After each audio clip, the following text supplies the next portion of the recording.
MPSC study with Smita या माझ्या चॅनेलवर मी स्मिता मनापासून तुमचे स्वागत करते. मी नोट्स कशा पद्धतीनं बनवते हे मी तुम्हाला शेअर करू इच्छिते. तर चला आता व्हिडिओला सुरुवात करूया. तर उपराष्ट्रपती पदाच्या मी नोट्स ज्या काढलेल्या आहेत त्या कशा पद्धतीनं काढल्यात हे मी तुम्हाला दाखवते. कोणत्याही सब्जेक्टच्या कुठल्याही टॉपिकच्या नोट्स काढताना मी पहिल्यांदा तो पूर्ण टॉपिक रीड करून घेते. पहिलं रीडिंग द्यायचं, त्याच्यानंतर एक 4 दिवसांनी त्याला सेकंड रीडिंग देते.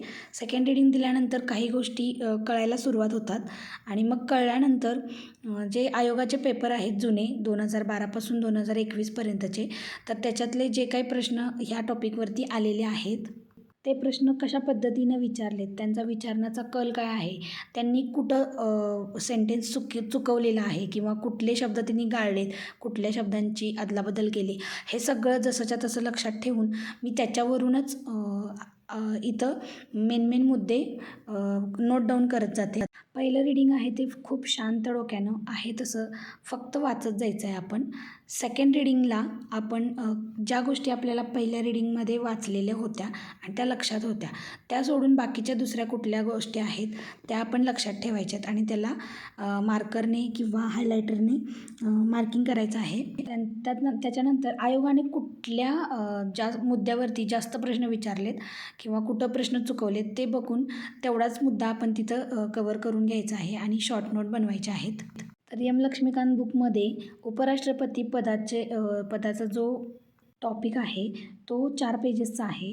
तर मी नोट्स माझ्या फक्त एका पेजमध्ये केलेल्या आहेत त्याच्या आणि त्या इतक्या मस्त झालेल्या आहेत नोट्स की ते फक्त एक पेज मी वाचून गेले की माझे बऱ्यापैकी प्रश्न त्याच्यावरती सुटतात. कारण मी आयोगाच्या पेपरचे डिटेल ॲनालिसिस करून आणि या बुकमधला डेटा रीडिंग करून जे महत्त्वाचे पॉईंट वाटतात मला आणि ज्याच्यावरती आयोग प्रश्न विचारलेले आहेत अशाच गोष्टी मी इथं मेन्शन केलेल्या आहेत आणि त्यालाच मी वारंवार रिव्हिजन देत गेलेले आहे. त्याच्यामुळे काय होतं की हा डेटा परफेक्ट डोक्यात बसतो आणि जेव्हा आपण स्टडीला बसणार असतो तेव्हा एवढंच पेज वाचायचं आहे म्हटलं की आपल्याला कंटाळवाणं वाटत नाही. 10 मिनटात हे पेज रीडिंग करून होतं प्लस डोक्यातही राहतं. एक आहे की मी अशा पद्धतीची एक छोटी डायरी मेन्शन केलेली आहे. माझ्याकडे ही अशी पॉकेट डायरी कायम असते प्रत्येक सब्जेक्टची.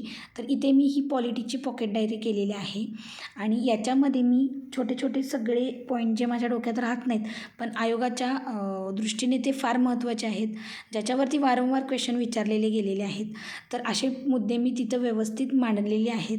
चार्टच्या स्वरूपात वेगवेगळ्या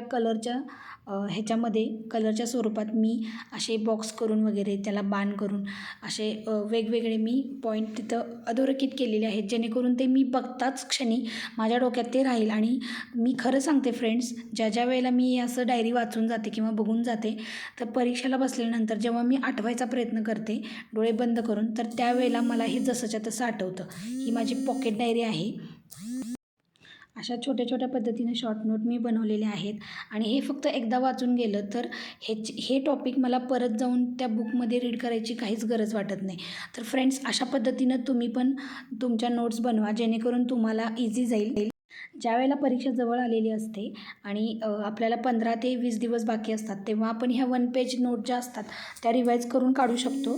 तर अशा पद्धतीनं आपण ह्या सगळ्या नोट्स रिवाईज करायच्या आहेत आणि पहिले 3-4 दिवस राहतात म्हणजे पेपर 4 दिवसानंतर आहे आणि सुरुवातीचे 4 दिवस आपण काय करणार तर ह्या ह्या नोट्स ज्या आपण बनवलेल्या असतात त्या आपण डोळ्याखालून नजरेखालून जरी घातल्या तरी आपल्याला परीक्षेत जसंच्या तसं आठवतं.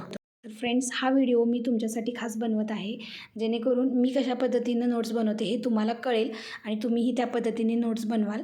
तर तुम्हाला माझ्या ह्या नोट्स, माझा हा व्हिडिओ आणि माझी ही मेहनत आवडली तर चॅनलला नक्की लाईक करा.